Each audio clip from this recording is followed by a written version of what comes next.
Okey, insya-Allah pada pagi ini kita sambung kelas kita. Surah yang kita akan pelajari pada hari ini ialah surah Maryam. Jadi surah ini adalah satu-satunya surah di dalam Al-Quranul Karim yang menggunakan nama seorang perempuan ataupun wanita, iaitu Maryam. Maryam diturunkan surah ini di Mekah Al-Mukarramah dalam sekitar tahun keempat Nabi dibangkitkan ataupun Nabi dilantik menjadi Rasul sallallahu alaihi wasallam. Jadi surah ini namanya Maryam. Ada lagi surah-surah lain tetapi namanya bukan nama perempuan, nama lelaki, Muhammad, Imran.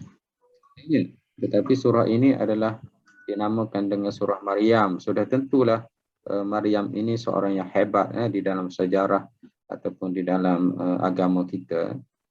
Dan ia adalah ibu kepada Nabi Isa alaihissalam.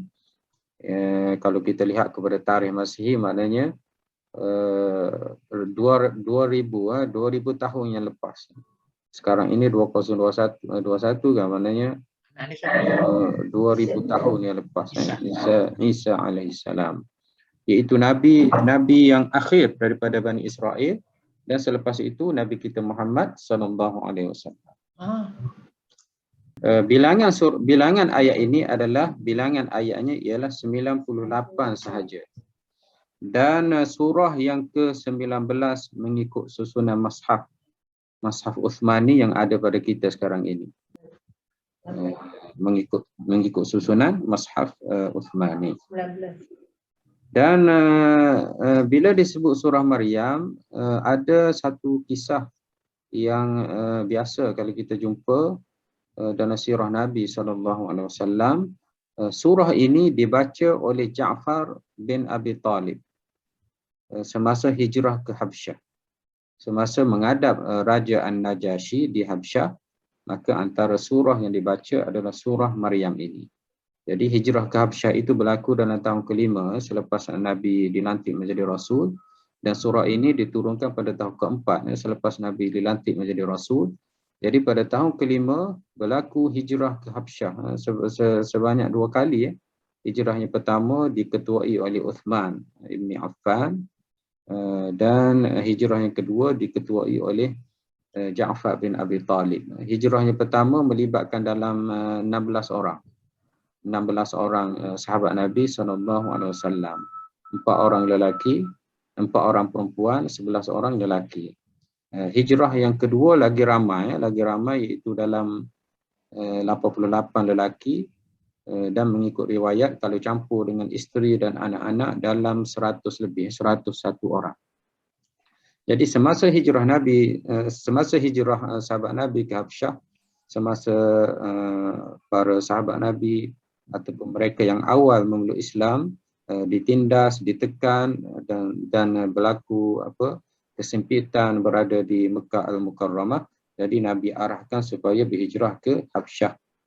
Semasa hijrah ke Habsyah ini dibaca surah Maryam ini, dan maklum semua Raja An-Najashi itu adalah raja yang beriman dengan kitab Injil.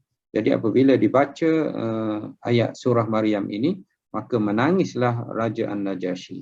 Begitu juga menangislah ulama-ulamanya, pengikut-pengikutnya pada masa itu, dan dia beritahu apa yang dibaca ini adalah datang daripada satu saja sumbernya, min mishkatin wahidatin, daripada sumber yang satu saja, iaitu Allah Subhanahu wa taala. Allah An-Najashi sebut, wallahi inna hadha walladhi ja'a bihi Musa. Apa yang kamu baca ini wahai Ja'far bin Abi Talib, yang terkandung dalam surah Maryam ini, inilah yang dibawa oleh Nabi Allah Musa alaihissalam. Ia adalah datang daripada sumber yang satu, iaitu Allah Subhanahu wa taala, dan An-Najashi ini beriman dengan Nabi Muhammad sallallahu alaihi wasallam. Inilah kisah yang ada di sebalik surah ini. Jadi itu tentang kisah tentang surah Maryam ini. Ia pernah dibaca oleh Ja'far bin Abi Talib, iaitu sepupu Nabi Muhammad SAW. Bukan saja sepupu, bahkan saudara sesuan Nabi kita Muhammad SAW. dan dibaca kepada Raja An-Najasyi, maka Raja An-Najasyi mengatakan bahawasanya surah ini adalah sama dengan apa yang dibawa oleh Musa alaihissalam. Jadi ini menunjukkan bahawasanya dalam surah ini adalah akidah yang benar tentang Isa alaihissalam, dan akidah yang diimani oleh Kristian ataupun Nasrani sekarang ini yang mengatakan Isa itu anak Allah, anak Tuhan, itu adalah batil, tidak benar. Nanti kita akan lihat di dalam surah ini nanti. Kemudian dalam surah ini ada beberapa perkara yang pelik ataupun mukjizat. Dalam surah Kahfi kita dah jumpa mukjizat juga, perkara yang pelik juga. Ditidurkan, Ashabul Kahfi ditidurkan dalam gua. Kemudian juga kisah Khidir dengan Musa alaihissalam. Dan di dalam surah Maryam ini juga disebut beberapa perkara pelik. Antaranya ialah sebagaimana yang semua maklum, Maryam dia mengandung tanpa ada suami. Maknanya Isa itu dilahirkan tanpa ada bapa. Jadi itu adalah satu perkara yang pelik. Iaitu pada ayat 19. Ayat 19 kalau kita lihat. Dan juga kisah ini ada dalam surah Ali Imran yang kita belajar sebelum ini. Jadi itu adalah kisah yang pertama, Maryam mengandung tanpa suami. Ini adalah satu perkara yang luar daripada kebiasaan. Tapi ia bukanlah pelik bagi Allah Subhanahu Wa Taala. Allah Taala telah adakan Adam tanpa ibu dan bapa. Jadi kalaulah tanpa bapa saja lagilah mudah. Jadi ini antara satu perkara yang luar biasa, mukjizat kepada Nabi Allah Isa di dalam surah ini. Dan yang kedua, Isa bercakap semasa kecil. Ada juga dicatatkan dalam surah ini dalam ayat 29 sehingga 32. Isa dia bagi tahu bila Bani Israel apabila menerima berita bahawasanya Maryam itu lahir dan Maryam bawa Isa itu balik kampungnya. Jadi Bani Israel tanyalah siapa anak siapa ini, kamu ini berzina dengan siapa? Itulah Bani Israel. Dia mengatakan bahawasanya Maryam ini adalah orang yang tidak baik, orang yang tak elok. Jadi Maryam senyap, tetapi yang menjawabnya adalah Isa alaihissalam. Inni Abdullah wa atani al-kitab. Aku adalah Abdullah dan aku dikurniakan kitab. Maknanya Isa itu diutuskan sebagai nabi kepada Bani Israel.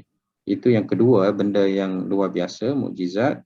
Dan yang ketiga, perkara yang pelik juga disebut di awal surah ini, iaitu tentang Zakaria dapat anak. Zakaria dapat anak walaupun umurnya sudah tua dan isterinya mandul, tidak ada anak, tetapi dia berdoa kepada Allah Subhanahu Wa Taala, lalu dikurniakan anak. Bukan setakat dikurniakan anak, bahkan Allah Ta'ala sebut di dalam Al-Quran ini namanya Yahya. Nahnu dalam ayat 6 ni kan, Ya Zakaria inna nubashiruka bighulamin ismuhu Yahya.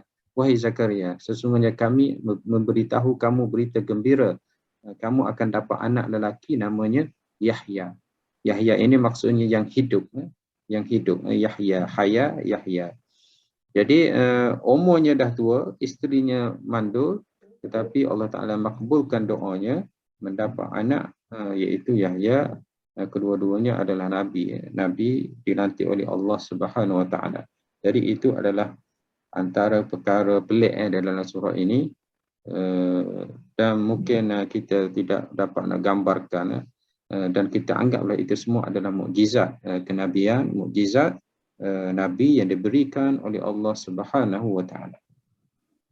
Kemudian surah ini antara ciri-cirinya tidak ada pada surah yang lain. Surah ini dia ada menyebut 16 kali perkataan Rahman. Perkataan Rahman iaitu Allah Ta'ala Maha Pengasih. Dia sebut berapa kali? 16 kali dalam ayat ini, dalam surah ini. Tidak ada dalam surah yang lain di dalam Al-Quran disebut sebanyak ini. Jadi disebut sebanyak 16 kali perkataan Rahman, iaitu pengasih. Allah Ta'ala Maha Pengasih.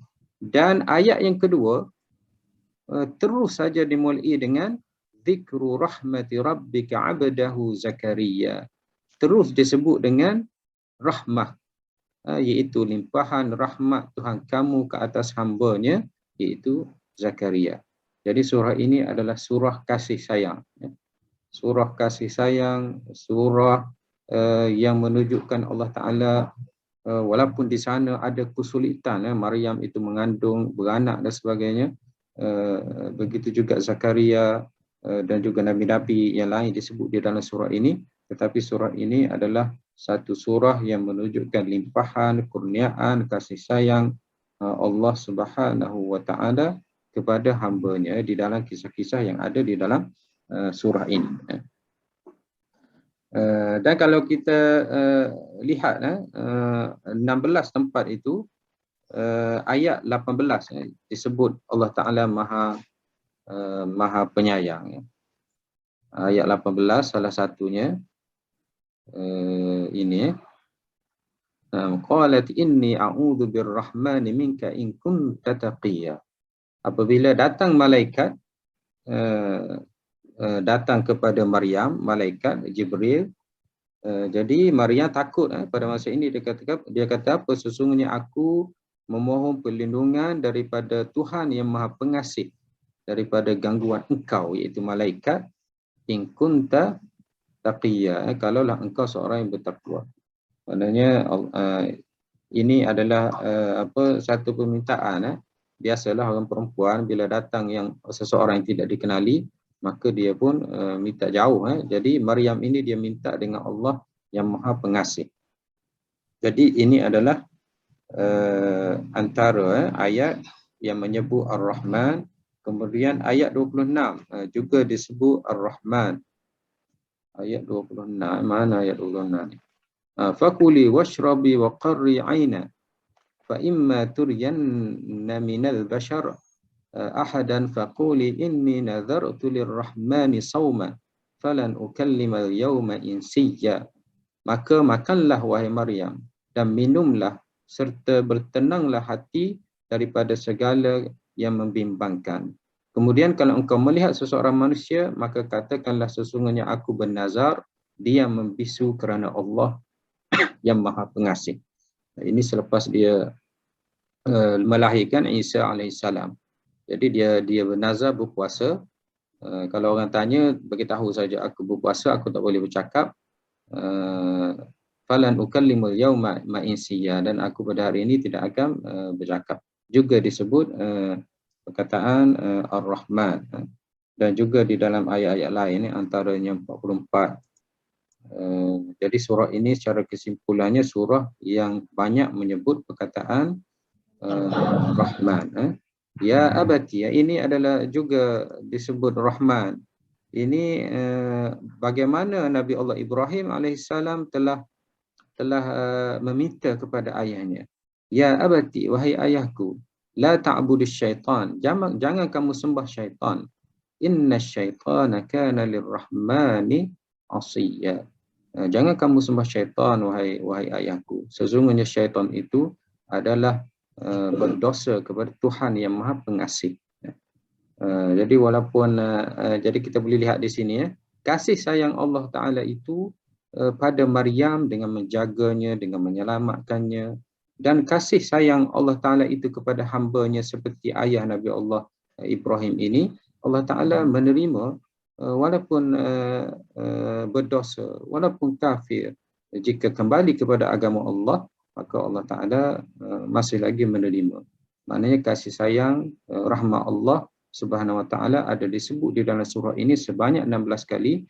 Ia adalah antara lain mahu menunjukkan kepada kita Allah Ta'ala itu Maha Pengasih, Allah Ta'ala itu Maha Penyayang. Di dalam cerita-cerita yang ada di dalam surah ini, begitu juga cerita di dalam kehidupan kita seharian. Maknanya kita hidup ini dengan kasih sayang Allah Subhanahu Wa Ta'ala.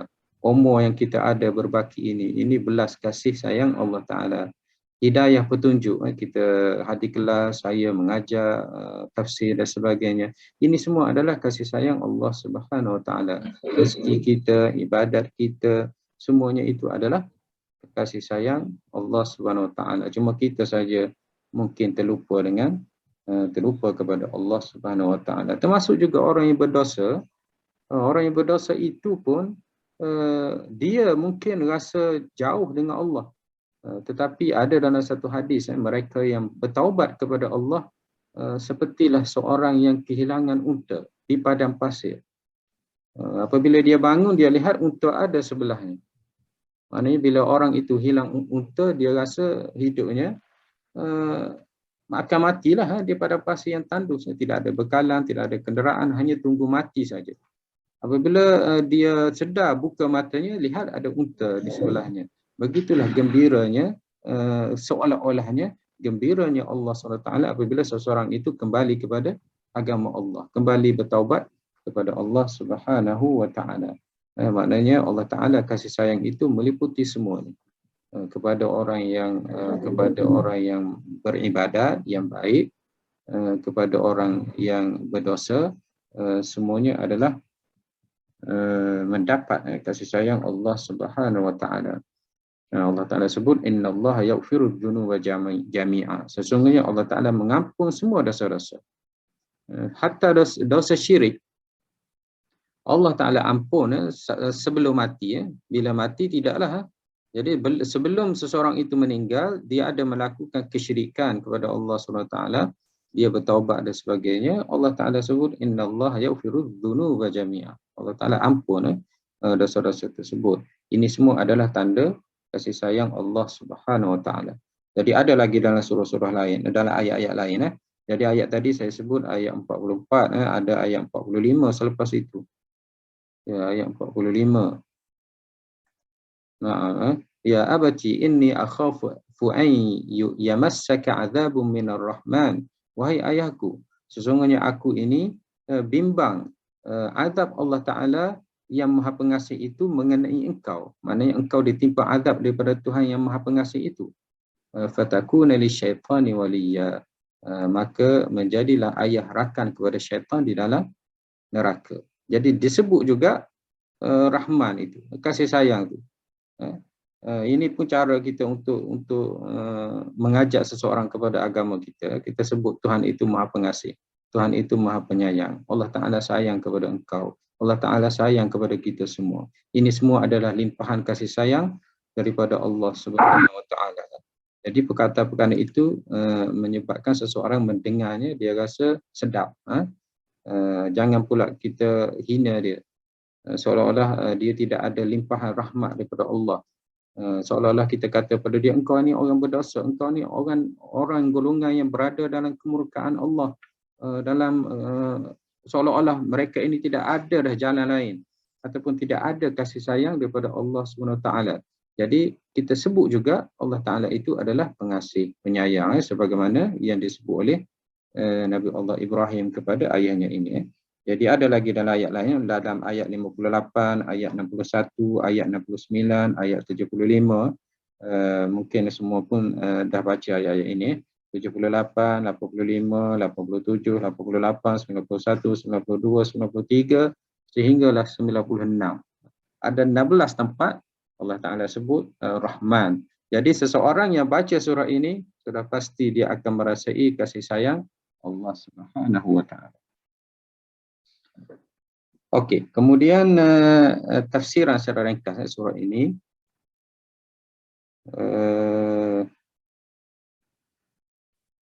Secara ringkas, kaf, ha, ya, ain, sad ini tidak ada, Allah Ta'ala saja yang tahu makna. Kita serah saja kepada Allah Subhanahu Wa Ta'ala.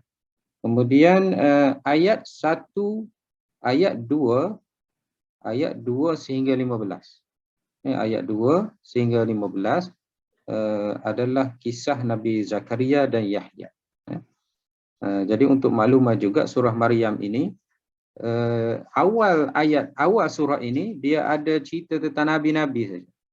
Tentang Nabi Zakaria, Yahya, tentang Nabi Isa dengan Maryam, kemudian tentang Nabi Allah, selepas itu dicerita tentang Nabi Allah Ibrahim dengan ayahnya, kemudian Nabi Allah Ibrahim ini dicerita pula tentang anaknya Ishak, kemudian tentang Musa dan Harun, kemudian tentang Ismail, kemudian tentang Idris. sehingga ayat 57, daripada 2 sehingga 57, surah Maryam ini dia menceritakan tentang nabi-nabi. Bermula dengan Nabi Allah Zakaria dan Yahya, sehinggalah Ismail dan Idris. Nanti kita akan jumpa.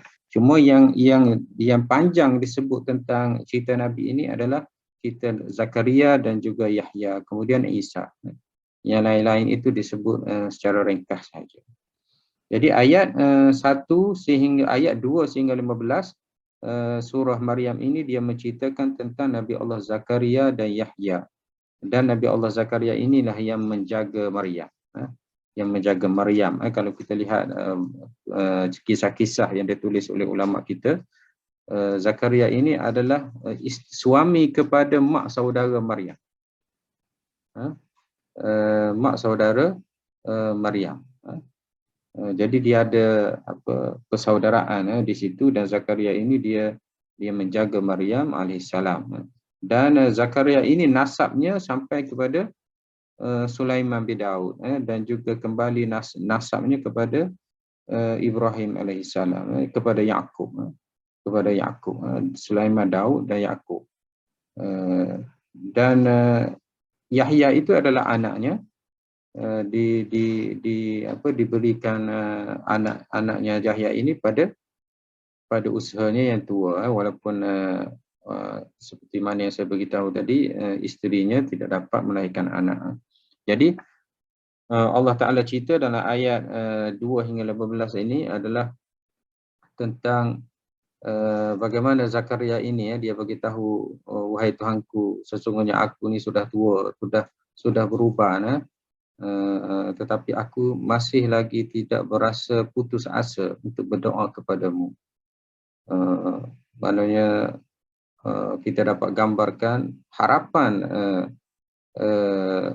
Zakaria ini untuk mendapatkan anak ini hanya bergantung kepada Allah Subhanahu Wa Taala, dan dia tidak putus asa untuk berdoa kepada Allah Subhanahu Wa Taala. Dan juga dia merintih, sesungguhnya aku ini merasa bimbang akan kecuaian kaum kerabatku menyempurnakan tugas agama sepeninggalanku. Maknanya dia bimbang, kalau dia mati siapa akan meneruskan dakwahnya. Ini dia punya rayuan dia. Ini juga adalah cara untuk kita berdoa kepada Allah SWT. Kita mengatakan kita ini lemah, dan aku ini adalah insan yang lemah, aku ini insan yang berdosa, aku ini insan yang tidak ada apa-apa. Aku ini berharap kepada Engkau ya Allah, dan aku tidak putus untuk berdoa kepada Engkau ya Allah SWT. Dan juga ada rasa kebimbangan. Kenapa kita nak benda itu? Jadi Zakaria ini antara alasan yang dia bagi tahu, kalau dia mati, dia bimbang, anak cicit dia ini tak baik, cuai dan sebagainya, perlu ada penggantinya. Dan isteriku pula adalah seorang yang mandul. Maknanya aku perlu pengganti, tapi isteri aku ini pula mandul. Jadi bagaimana seolah-olahnya, jadi dia cuba untuk merintih, merayu, bagi tahu kelemahannya, kenapa dia perlu kepada anak, dan juga sebab dia tidak dapat anak ialah isterinya mandul. Tetapi kalaulah Allah Ta'ala nak kurniakan, maka semuanya di dalam kekuasaan kehendak Allah Subhanahu Wa Ta'ala. Kemudian dia bagi tahu anak itu adalah pewaris aku, dan juga pewaris keluarga Nabi Yaqub. Nabi Yaqub ini Bani Israel lah. Maknanya Bani Israel ini ada generasi Rasul yang berdakwah, yang menyuruh mereka kepada kebaikan dan sebagainya. Jadikanlah dia, wahai Tuhanku, seorang yang diradai serta disukai. Jadi dia berdoa dan sebagainya. Akhir sekali Allah Ta'ala sebut apa? Ya Zakaria, inna nubashiruka bighulamin ismuhu Yahya, lam naj'al lahu min qablu samiyya. Wahai Zakaria, aku mahu beritahu berita gembira kepada engkau dengan mengurniakan seorang anak lelaki bernama Yahya, yang kami tidak pernah jadikan sebelum itu seorang pun yang senama dengannya. Nama ini ditetapkan oleh Allah Subhanahu Wa Taala. Hebatlah. Nama tu belum lahir pun sudah ada. Jadi Zakaria pun, pelik ni, betul ke tidak ni? Ini ada ayat selepas itu, dia rasa betul ke? Aku ini boleh anak. sedangkan isteri aku ini mandul. Dan aku pula tua, umur dia ada 100 lebih. Qala kadzalika qala rabbuka huwa alayya hayyin. Kemudian Allah Ta'ala beritahu, hal itu mudah bagiku kerana sesungguhnya aku telah menciptakanmu dahulu, sedang engkau pada masa itu belum ada sebarang apa-apa pun. Jadi itu semua adalah mudah bagi Allah SWT. Tetapi Zakaria masih lagi rasa tak yakin, mungkin satu kejutan. Ya maklumlah, bila tua tiba-tiba Allah Ta'ala kata dapat anak. Betul ke? Maknanya dia nak lagi bukti. Wahai Tuhanku, berikanlah aku satu tanda. Kemudian tandanya adalah kamu tidak bercakap dengan manusia 3 malam. Kemudian Zakaria keluar kepada kaumnya. Kemudian dia hanya bertasbih dan juga berzikir kepada Allah Subhanahu Wa Taala, tidak bercakap. Mana dia tak boleh bercakap, itu tanda bahawasanya kamu akan dapat anak itu adalah satu perkara yang benar.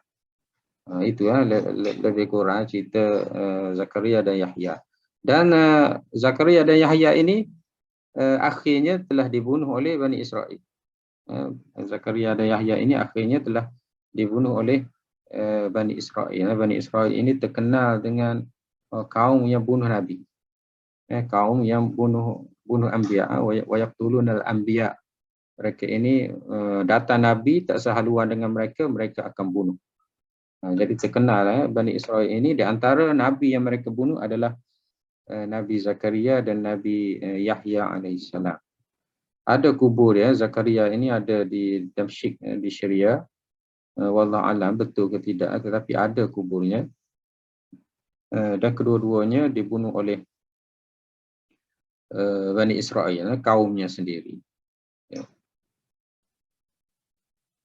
Kalau dilihat pada tulisan yang ditulis oleh ulama-ulama kita, Yahya dibunuh oleh Bani Israel oleh raja pada masa itu, di mana Yahya ini mengatakan tidak, raja mahu berkahwin dengan anak saudaranya. Jadi Yahya beritahu tidak boleh. Jadi dia marah dan sebagainya. Jadi dia bunuh Yahya. Dan badannya berada di Palestin dan kepalanya berada di Masjid Umawi di Syria.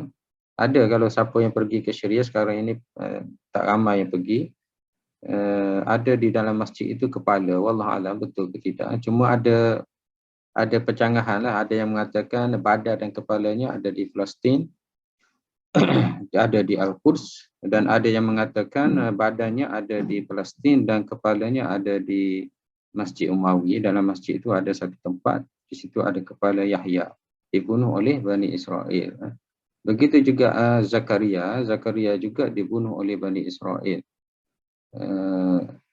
Dibunuh, dan kalau ikut ceritanya wallahu alam, ini tidak disebut di dalam Al-Quran. Zakaria telah sembunyi di dalam pokok, kemudian ditebang pokok itu dan matilah Zakaria alaihissalam. Cuma yang tahunya dibunuh oleh kaumnya tersendiri, kaumnya sendiri. Jadi itu lebih kurang cerita Zakaria dan juga Yahya. Dan disebut selepas itu Yahya ini baik kepada ibu bapanya dan seterusnya. Kemudian ayat yang ke-16 disebut tentang Maryam alaihissalam. Ayat daripada Zakaria 2 hingga 15. Maryam ini daripada 16 sampai 40. Ya, sampai 40. Jadi daripada tentang Maryam daripada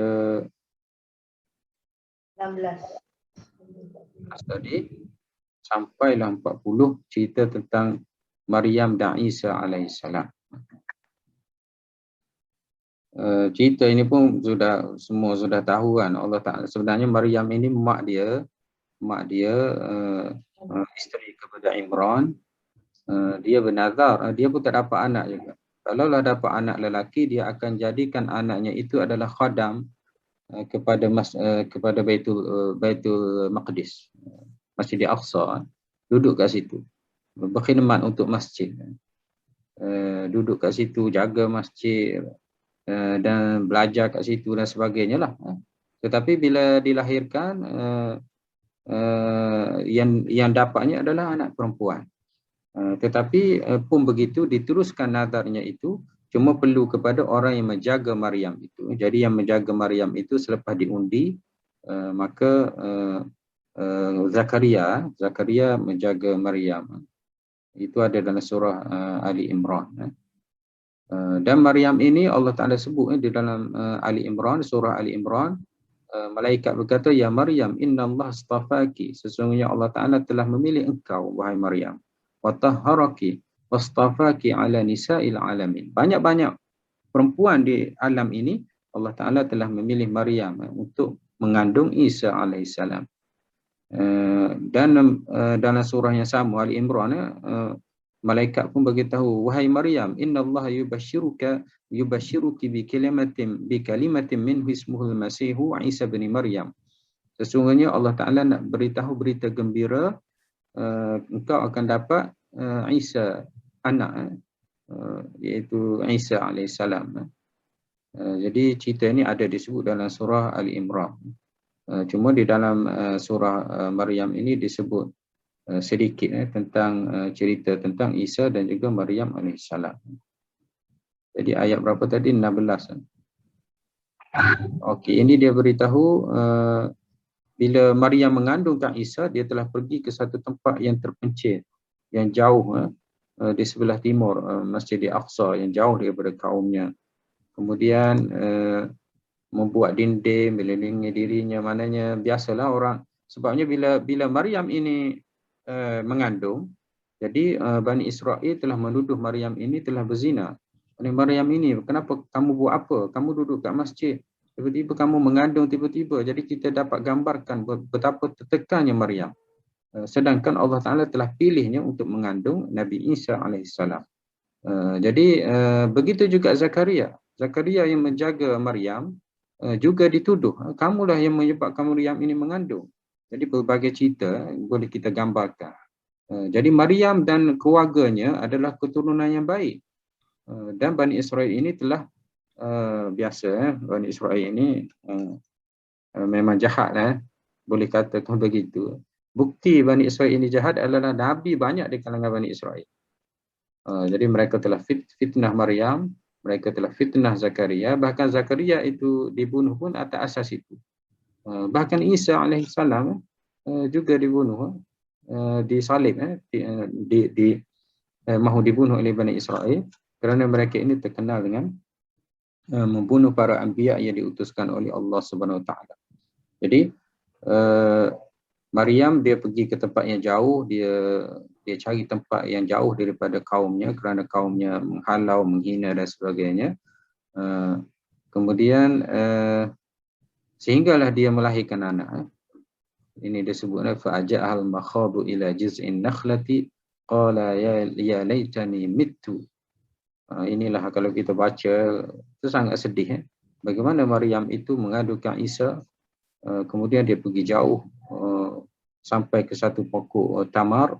Apabila sampai masa dia sakit, mahu melahirkan anak, dia kata apa? Ya laitani, alangkah baiknya mitu, aku mati sebelum ini. Maknanya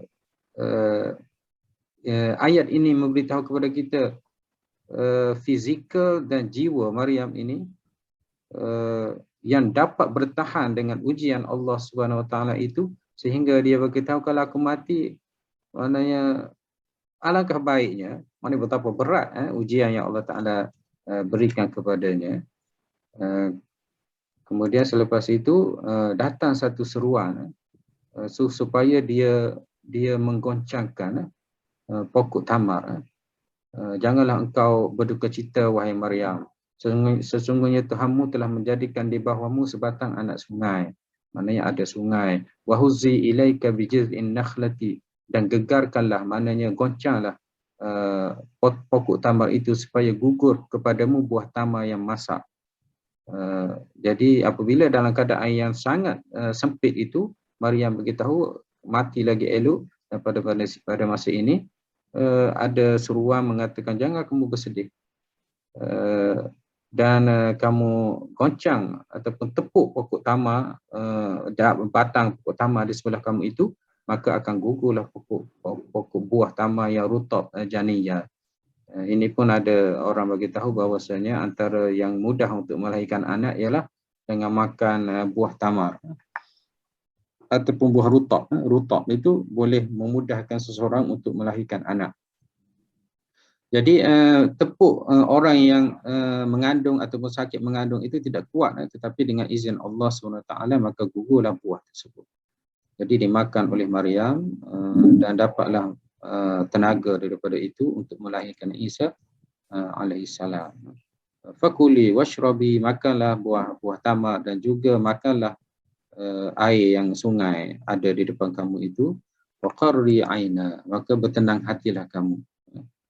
Dan apabila manusia lihat kamu tanya tentang anak ini, maka bagi tahulah aku berpuasa. Nanti anak ini akan jawab pada ayat yang ke-30 ini, inilah kata qala, Isa yang baru dilahirkan itu, kecil itu, dia boleh bercakap, inni abdullah atani alkitab wa ja'alani nabiyya. Akulah abdullah. Kanak-kanak bercakap ini pun mengejutkan Bani Israel. Maknanya budak kecil boleh bercakap. Tetapi inilah mukjizat yang diberikan kepada Isa alaihissalam.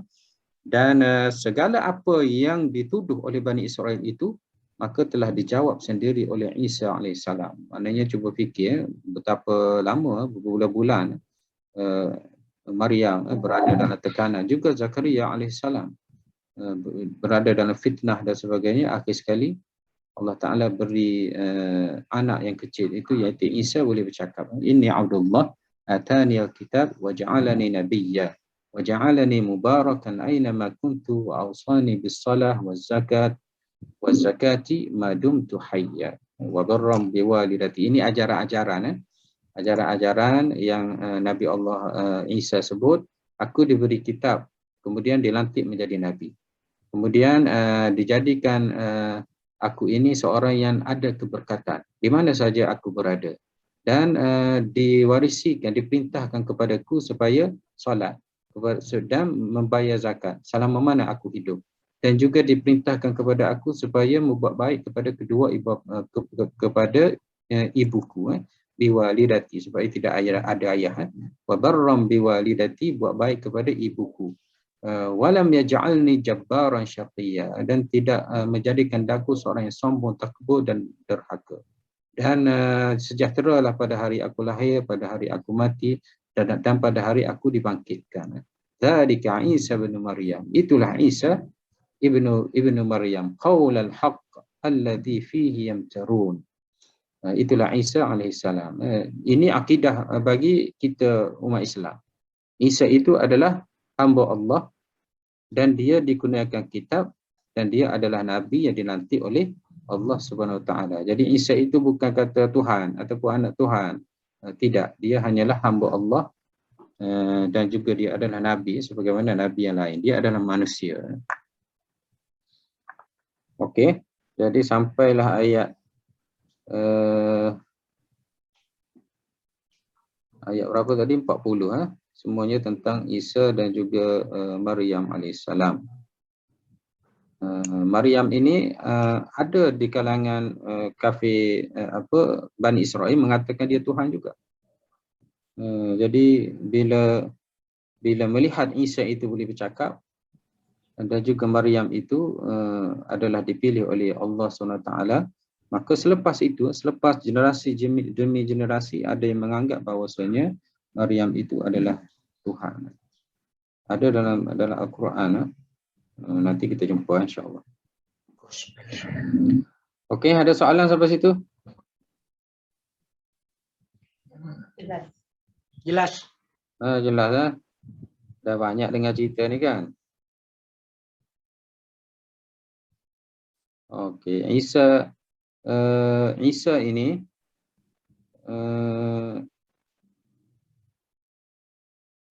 dia kalau ikut agama kita, Isa ini adalah diangkat ke langit. Tidak begitu? Pertama sekali akidah kita, Isa itu adalah bukan anak Tuhan, bukan Tuhan, tetapi dia adalah manusia, hamba Allah, Rasul, dan dilantik oleh Nabi, diberi kitab kepadanya. Itu akidah ahli sunnah wal jamaah, akidah kita Muslim. Tetapi Kristian dia mengatakan Isa itu adalah anak Allah Subhanahu wa taala. Dan Bani Israel dia kata Isa ini telah mati kerana mereka telah membunuh mereka yang mengejar, yang mengepung, yang menangkap Isa alaihissalam, dan mereka telah salib. Itu pegangan mereka, tetapi pegangan kita Muslim ini tidak. Isa itu diangkat. Ada dalam Al-Quran Al-Karim disebut barrafa'ahullah. Apa Allah Ta'ala sebut, wa qawlihim inna qatalna al-masiha Isa bin Maryam. Sesungguhnya kami telah membunuh Bani Israel, telah membunuh Isa anak Maryam, Rasulullah, iaitu pesuruh Allah. Dan Allah Ta'ala sebut wama qataluhu, dan tidak mereka itu membunuh, wama salabuhu, dan tidak mereka itu salib Isa, walakin syubbiha lahum, tetapi dikelirukan mereka. Maknanya ada orang lain mereka salib dan mereka bunuh. Wa innal ladzina ikhtalafu fihi la fi syakkin min ma lahum bihi min ilmin illa ittiba'adh dhann. Dan mereka bercanggah dalam isu ini, mereka sebenarnya adalah hanya mengikut zon saja, sangkaan saja. Wa ma qataluhu. Ini surah An-Nisa.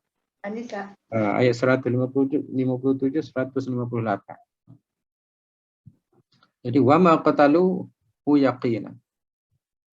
Allah Taala nyatakan dengan tepat bahwasanya Isa itu tidak mati. Dan kalau ikut hadis Nabi SAW, Isa itu akan turun. Kita pun belajar surah Kahfi kan. Isa ini dia akan membunuh Dajjal, dan dia juga akan mendoakan supaya dihapuskan Ya'juj wa Ma'juj, diturunkan hujan. Isa ini akan turun kalau ikut di Menara Baida di Masjid Umawi di Syria, ada satu menara. Di menara itulah Isa akan turun pada akhir zaman. Sebabnya Isa turun ini antara tanda akhir zaman. Ini ada dalam hadis-hadis Nabi yang sahih dan juga ayat-ayat Al-Quran bahwasanya Isa itu tidak mati. Bagi Kristian dia mengatakan Isa ini disalib mati kerana untuk menebus dosa daripada Adam sampailah Isa itu dosa-dosa Adam, makan buah kuldi dan sebagainya. Jadi dengan kematian Isa itu adalah seolah-olah menebus dosa, dipanggil fidah. Dan ulama mereka, padri mereka pun boleh menebus dosa, boleh beli penghapus dosa, boleh bayar, dan ulama mereka akan boleh hapuskan dosa. Itu bagi Masih, bagi Kristian. Assalamualaikum Ustaz. Waalaikumsalam, ya sila aja. Kebanyakan yang can you find anybody else? Okay, kiranya macam kita tengok pada awal turunnya macam Christianity, memang tu agama yang benar masa during that time kan Ustaz, betul right? Tapi bila kita tengok towards the end, dia macam ada sedikit penyelewengan.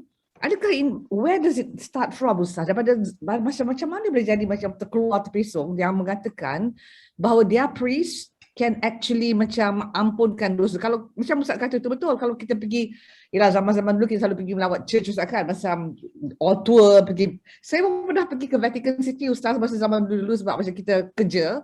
Bila kita ada meeting dekat Italy ke apa, dia orang kita punya macam Telekom Italy akan bawa kita tahu Ustaz, pergi ke Vatican City, dah masuk dah Ustaz, dah tengok semua tu kan. Jadi macam pelik juga Ustaz, macam mana boleh jadi terpesong, macam where at which point agaknya Ustaz yang jadi macam terpeleot ni Ustaz? Ya. Kalau ikut dari sudut fakta yang asas, kalau Islam, agama kita, Quran, hadis, ia betul-betul dipelihara. Dia ada dia ada bukunya, dia ada rijal hadisnya, sanadnya, dan Allah Ta'ala juga bagi tahu dia akan jaga Al-Quran ini. Maksudnya tidak ada penyelewengan. Cuma dari kitab Taurat, kitab Injil, dia tidak ada jaminan tersebut. Jadi apabila generasi ke generasi, apabila Injil itu diturunkan, Taurat itu diturunkan, dia adalah benar semasa Nabi masing-masing. Tetapi selepas itu, kitab-kitab itu diwarisi oleh ulama-ulamanya. Yang kita tengok kan, macam Injil ada Luke, ada, kalau Arab dia ada Luqa, dia ada Yohana, itu Injil yang 4 Injil itu adalah ulama-ulama Kristian. Mereka yang tulis. Banyak lagi ulama-ulama lain.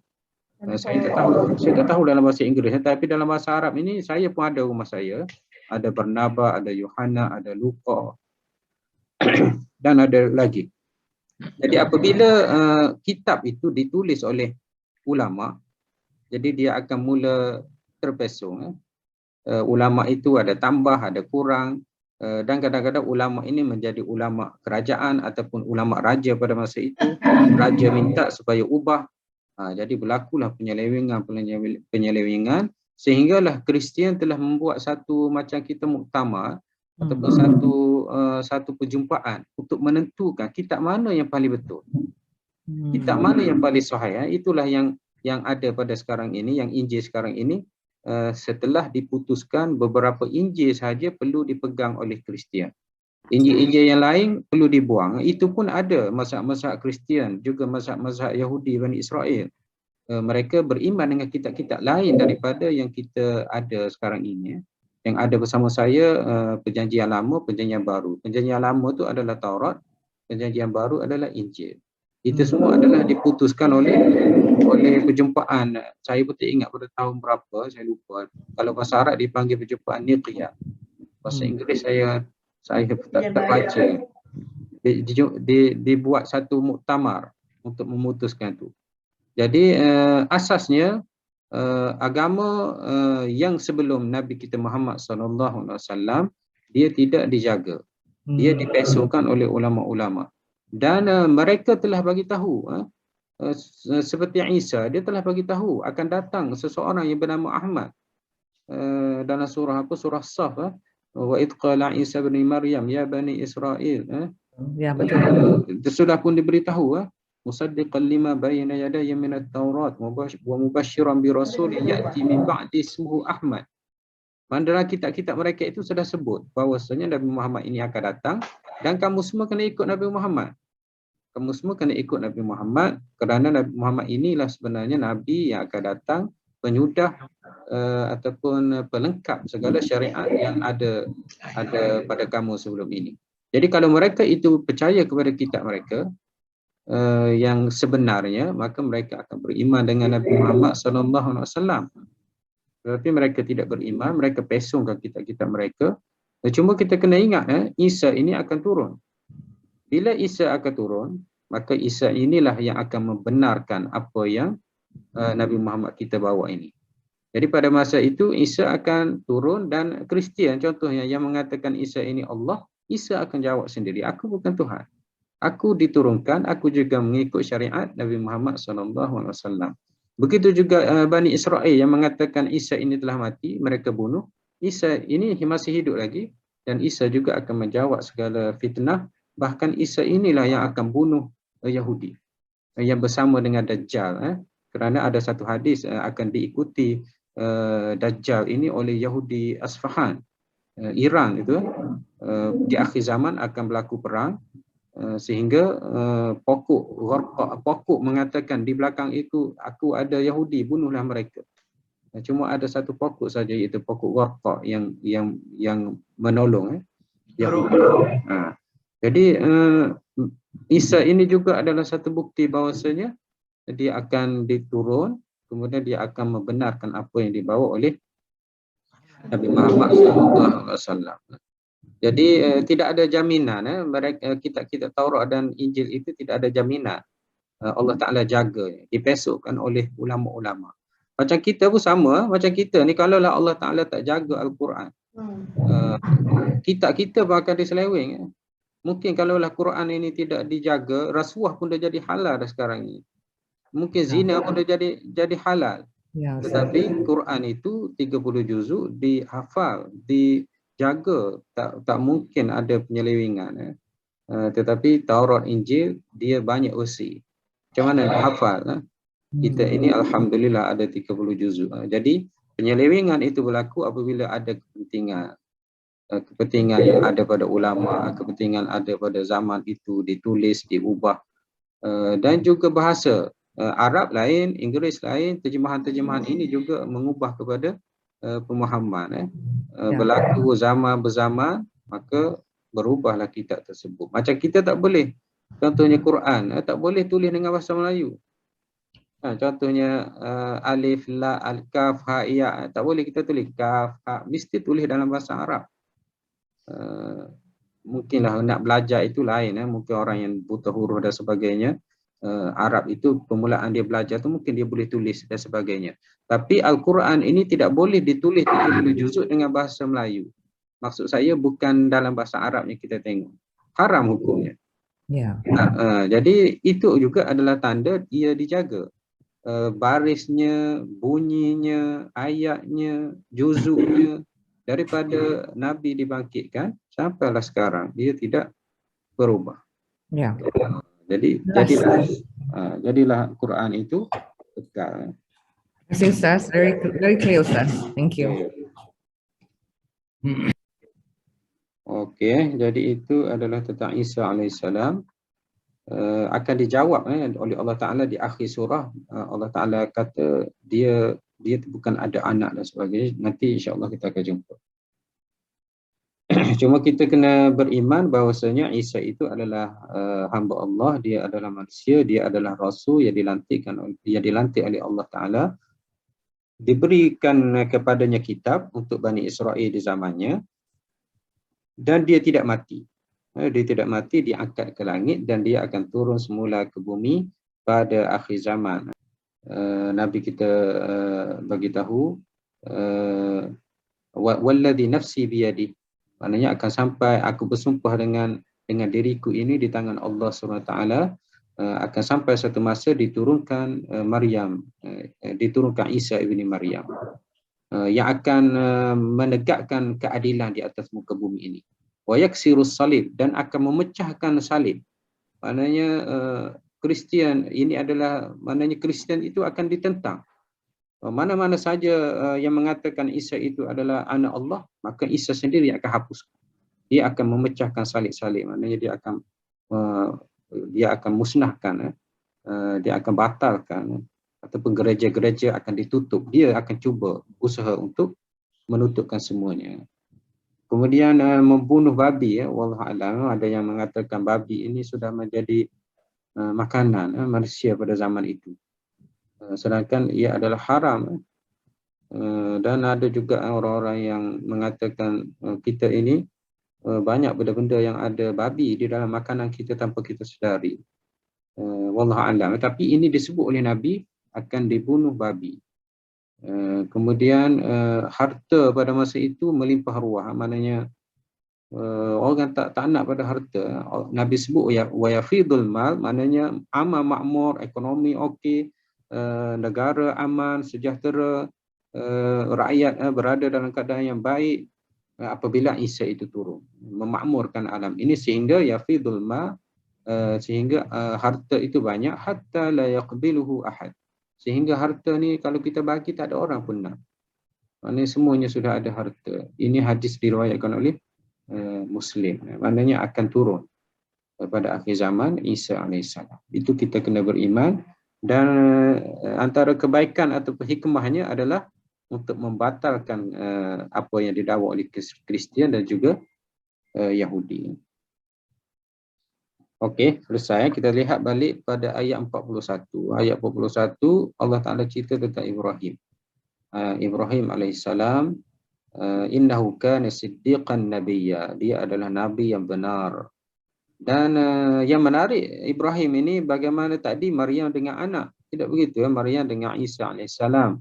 Bagaimana seorang ibu dia telah mengandungkan anak Isa, bagaimana sakitnya untuk melahirkan anak. Kemudian anak Isa itu adalah pejuang, bagi seorang ibu. Di saat ia difitnah, ditanya anak ini anak siapa, anak itu adalah bercakap, ini Abdullah. Jadi kita lihat hubungnya bagaimana anak dengan ibu. Yang Ibrahim ini anak dengan bapa. Bapa pula kafir. Tapi kita dapat lihat di sini betapa beradabnya Ibrahim. Jadi daripada ayat ini kita dapat simpulkan seseorang Muslim walaupun ayahnya kafir, hendaklah dia beradab. Antara adab Nabi Allah Ibrahim, dia panggil ya abati. Ya abati ini panggilan manja lah, wahai abah, wahai ayahku. Ya abati. Dan disebut macam saya cerita awal tadi, Ar-Rahman, kasih sayang dan sebagainya. Jadi Ibrahim, cerita Ibrahim ini ayat 41 sehingga 50. Ayat 41 sehingga 50. Ibrahim dan juga Ishak. Ishak anak kepada Ibrahim alaihissalam. Jadi cerita-cerita ni Isa, Ibrahim ada apa, dia punya kesinambungan di antara cerita-cerita ni. Maknanya Isa itu adalah nabi kepada Nabi Bani Israel yang terakhir. Kerana dia cerita tentang Nabi Allah Ibrahim. Nabi Ibrahim ini ada anaknya Ishak dan juga ada anaknya Ismail. Dan daripada Ismail itulah akan lahirnya nasab keturunan Nabi kita Muhammad SAW. Jadi Nabi itu bukan daripada keturunan Yaqub iaitu Bani Israel. Tapi dia datang daripada atas lagi iaitu Ibrahim alaihissalam. Dan Ibrahim ini ayahnya kufur, jadi dicerita di sini. Dan dia bagi tahu aku akan minta ampun kepada engkau dan sebagainya. Ini pujuk rayu seorang yang bernama Ibrahim dalam berdakwah kepada ayahnya dengan lembut, tidak ada kata jahil ke ataupun caci maki dan sebagainya. Ini adalah satu adab seseorang bersama ayahnya walaupun kafir. Apatah lagi kalau ayahnya itu tidak ayahnya itu Muslim, seorang yang beriman, seorang yang baik, maka lagi seorang anak itu perlu bercakap dengan elok dan berurusan dengan baik dengan ayahnya. Okey, cerita tentang Nabi Allah Ibrahim ini tentang dengan ayah dia.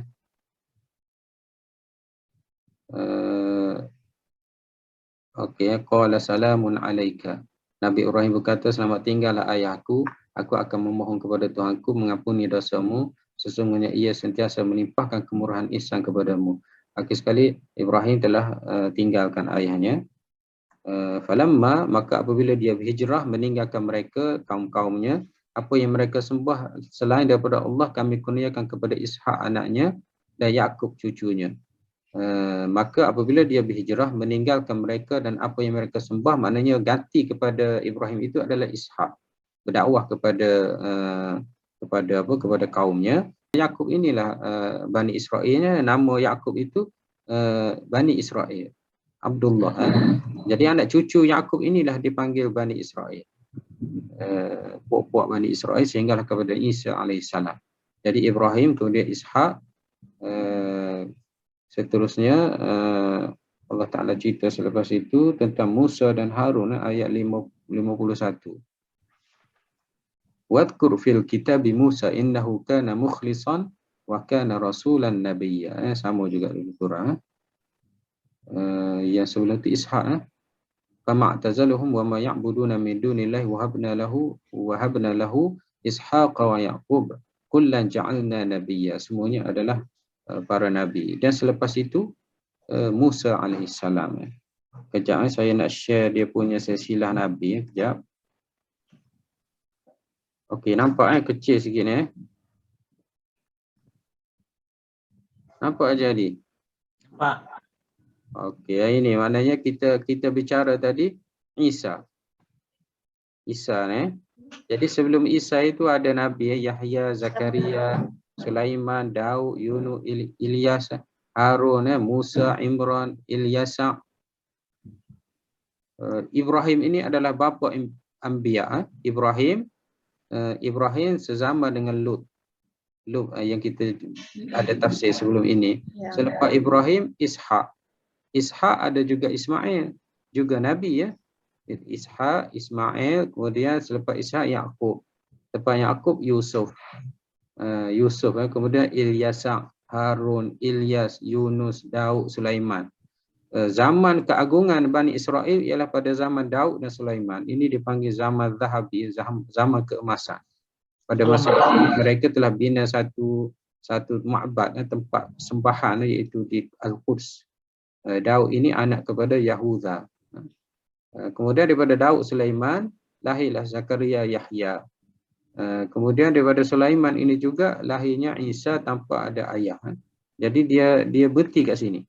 Dan Nabi selepas Isa ialah Nabi Muhammad SAW daripada keturunan Ibrahim ni atas ni. Ibrahim, Ismail, kemudian Idyan, Ma'ad, Nizar, Mudar, Ilyas, Mudrakah, Khuzaimah, Kinanah, Nadar, Malik, Fihr. Kemudian Muhammad SAW. Jadi jauh tempat kembali dia. Itu lebih kurang. Jadi Allah Ta'ala cerita tentang keturunan tadi.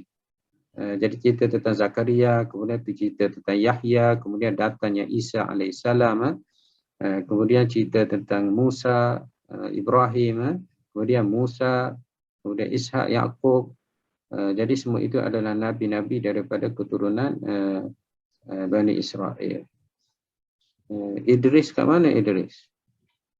Tak jumpa ni Idris. Adam Idris. Adam Idris. Ya, kembali kepada atas. Dan Allah Ta'ala sebut semua Nabi-Nabi ini Allah Ta'ala beri nikmat kepadanya. Dia adalah keturunan Adam dan asalnya juga Nuh. Jadi Allah Ta'ala nak bagi tahu sebagaimana Isa itu adalah hamba Allah, begitu juga Nabi-Nabi yang lain semuanya adalah hamba Allah, semuanya manusia, semuanya adalah daripada keturunan Adam alaihissalam, dan tidak patut bagi seseorang mengatakan Isa itu adalah anak Allah ataupun Isa itu adalah Tuhan. Semuanya adalah daripada keturunan Adam alaihissalam. Seandainya kamu kata Isa itu anak Allah kerana Isa itu beranak tanpa ada bapa, Adam ini lagilah pelik, dia ada tanpa ada ibu dan bapa. Dan kamu sendiri paderi-paderi rahib-rahib Kristian, mereka tidak berkahwin. Bagi mereka tidak berkahwin itu adalah satu perkara yang suci. Maknanya seorang yang mahu dekat dengan Allah perlu menjauhi wanita, tidak berkahwin, tidak beranak dan sebagainya. Jadi tiba-tiba kamu merasakan tidak ada anak itu adalah satu kesucian, tiba-tiba kamu mensabitkan Allah itu ada anak. Jadi itu adalah sesuatu yang tidak boleh diterima. Kamu kata kamu ini tidak ada anak atas asas kamu ini Isa yang bersih. Tiba-tiba kamu mensabitkan Allah itu ada anak. Adakah Allah Ta'ala itu tidak bersih dan sebagainya, tidak suci? Jadi mensabitkan itu adalah satu perkara yang tidak dapat diterima. Jadi semuanya adalah asalnya daripada Adam alaihissalam. Okey, jadi Allah Ta'ala cerita tentang Nabi Allah Musa, Nabi Allah Ibrahim. Kemudian selepas itu ayat 51-53 tentang Musa dan Harun. Musa dan Harun. 51, wadhkur fil kitabi Musa innahu kana mukhlishan wa kana rasulan nabiyya. Ini Musa dan Harun. Kemudian Idris ayat 56-57. 56 dan sehingga 57 tentang Idris.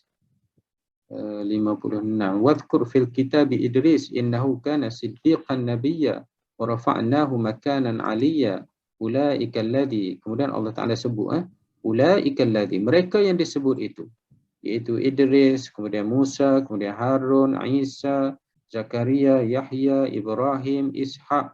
Semua mereka itu adalah nabi-nabi yang telah dikurniakan nikmat ke atas mereka, dan zuriat mereka daripada zuriat Adam. Jelas di sini Mana semua itu termasuk Isa, zuriatnya adalah daripada Adam alaihissalam. Wa mimman hamalna, dan juga zuriat daripada yang dibawa oleh Nabi Allah Nuh di dalam kapalnya, dan juga daripada zuriat Ibrahim dan juga Israel. Israel di sini adalah Yaqub. Wa mimman hadaina wajtabaina, daripada kalangan yang kami telah beri petunjuk dan kami telah pilih. Dan mereka itu wa idza tutla alaihim ayatur rahman, apabila dibaca ayat-ayat Allah yang Maha Pengasih, kharru sujjadan wa bukiya, mereka akan sujud dan mereka akan menangis. Maksudnya semua itu beriman dengan Allah Subhanahu wa taala. Tidak ada pun seorang di kalangan mereka itu dakwa mereka itu bukan keturunan Adam. Mereka itu adalah anak Tuhan ataupun mereka itu Tuhan, tidak ada. Mereka semua itu adalah manusia seperti kita, tetapi mereka itu adalah dilantik menjadi rasul dan nabi, dan juga diberi wahyu kepada mereka, dipilih oleh Allah Taala, wajtabaina. Dan ayat ini disunatkan kita sujud sejadah, sujud sejadah apabila mendengar ayat ini. Okey, kemudian Allah Taala sebut ayat 59, apabila mereka ini mati, meninggal generasi demi generasi. Jadi selepas mereka itu ada generasi keturunan-keturunan yang tidak mendirikan solat, yang mengikut hawa nafsu, melakukan maksiat, dan mereka itu akan menghadapi azab dalam neraka. Ini lebih kepada macam kita selepas Nabi kita Muhammad sallallahu alaihi wasallam, bahkan semasa Nabi Allah Muhammad pun manusia ini telah lupa melakukan dosa. Sampai sekarang ini kita lihat ada yang meninggalkan solat, ada yang melakukan maksiat. Jadi Allah Taala sebut fa khalafa min ba'dihim khalfun adaa'us salah. Kemudian mereka digantikan oleh keturunan-keturunan yang mencuaikan ataupun yang melekakan, tidak solat, dan juga mengikut hawa nafsu. Jadi sampai ke ayat 58 itu selesailah cerita tentang para nabi. Jadi separuh ayat ini Allah Taala cerita tentang sejarah Nabi-Nabi Musa, Isa dan selainnya yang sebagaimana yang saya sebut tadi. Kemudian ayat 59 hingga 63 Allah Taala sebut tentang zuriat. Tentang zuriat yang saya sebut tadi, 64 65 tentang wahyu diturunkan dengan izin Allah. Ini ayat ini ulama bagi tahu, para mufassir mengatakan sebab turun ayat ini kerana wahyu lambat turun kepada Nabi. Jadi bila wahyu itu lambat turun kepada Nabi, maka Nabi pun mahu wahyu itu turun kepadanya. Maka Allah Ta'ala jawab dengan ayat 50, 60, 64, 65. 64, 65 ini jawapan kepada Nabi mahu supaya wahyu itu diturunkan, banyak diturunkan, kerana wahyu inilah merupakan motivasi kepada Nabi. Kita kena ingat wahyu ini adalah merupakan hiburan, kekuatan, motivasi, ataupun kalau ada soalan merupakan jawapan, ataupun ia merupakan panduan kepada Nabi Muhammad SAW. Jika wahyu itu lambat, maka Nabi tertunggu-tunggu. Nabi tertanya-tanya kenapa tidak diturunkan wahyu, maka turunlah ayat ini. Allah Ta'ala beritahu, malaikat beritahu, kami menurunkan wahyu mengikut arahan daripada Allah Subhanahu Wa Ta'ala. Maksudnya bukan boleh turun ikut suka, tidak. Semuanya adalah mengikut arahan daripada Allah Subhanahu Wa Ta'ala. Okey, ayat 66 sehingga 87 berkenaan dengan balasan syirik. Ini ditujukan kepada kafir Quraisy. Balasan mereka yang syirik, kafir Quraisy yang menyembah berhala, dan juga Kristian serta Yahudi yang ada pada zaman itu yang syirik kepada Allah SWT. Allah Ta'ala menceritakan dalam ayat 81 hingga 87 balasan kepada mereka yang syirik kepada Allah SWT secara ringkas. Jadi mereka ini akan berada diazab oleh Allah SWT. Boleh tengok, boleh tengok insya-Allah. Kemudian ayat 88 sehingga 95, ayat 88-95 ini adalah menolak dakwaan bahawasanya Allah Ta'ala itu ada anak. Ayat 88, cuba kita tengok. Faqalu ittakhadallahu rahman walada. Mereka berkata Allah Ta'ala itu ada anak. Jadi Allah Ta'ala beritahu, wa ma yanbaghi lirrahman an yattakhidha walada. Tak patut bagi Allah Ta'ala ada anak. Jadi ayat 88 hingga 95 itu lebih kepada menyanggah apa yang diimani oleh Kristian. Kemudian ayat yang terakhir, ayat 96-98, Allah Ta'ala bagi tahu penghujung surah ini mereka yang beramal soleh dan beriman, maka akan berada dalam kehidupan berkasih sayang di kalangan mereka. Kemudian Allah Ta'ala beritahu dia menjadikan Al-Quran ini diturunkan kepada Nabi dengan bahasa Arab supaya Nabi boleh menyebarkannya, memberi peringatan kepada kaumnya. Kemudian ayat 98 ini Allah Ta'ala akhirkan dengan betapa banyak kami telah hancurkan kaum-kaum terdahulu. Hal tahissu minhum min ahadin aw tasma'u lahum rikza. Engkau tidak menyedari, maknanya engkau pun mungkin engkau tak tahu kaum berapa banyak yang telah kami musnahkan, ataupun mendengar suara yang sayu bagi seseorang pun dari orang-orang yang telah dibinasakan itu. Ini adalah kiasan, maknanya kamu tidak dengar mereka itu binasa sedikit demi sedikit, sehingga kamu sendiri pun seolah-olah tidak tahu pun mereka itu dibinasakan. Itu adalah ayat berapa tadi? Ayat akhir, insya-Allah Subhanahu Wa Taala. Boleh ya? Orang Israel ni Ustaz, dia ni keturunan Nabi Yakub kan? Dan Yakub ni anak dia bukan main ramai. Jadi padanlah Israel ni dia besar lah pasal dia punya kaumnya sungguh ramai. Ya, ya. Yalah, itu antara sebabnya. Bagaimana kata Haji Ali tadi? Yusuf ni pun keturunan anaknya Yakub. Yalah. Nabi Allah Yaqub, Nabi Allah Yaqub, tengok anak dia yang warna kuning itu. Jad, Naftali, Lawi, Ashir, Isafir, Syamun, Zublun, Bunyamin, Yahuda, Adan, Rubil. Ini dipanggil asbat abna Yaqub, anak-anak dia. Daripada ni Lawi, Imran, Harun, Isa, Musa, Bunyamin, Yunus. Jadi keturunan dia lah. Jadi Yaqub inilah dipanggil Bani Israel. Nabi Yusuf pun keturunan dia kan?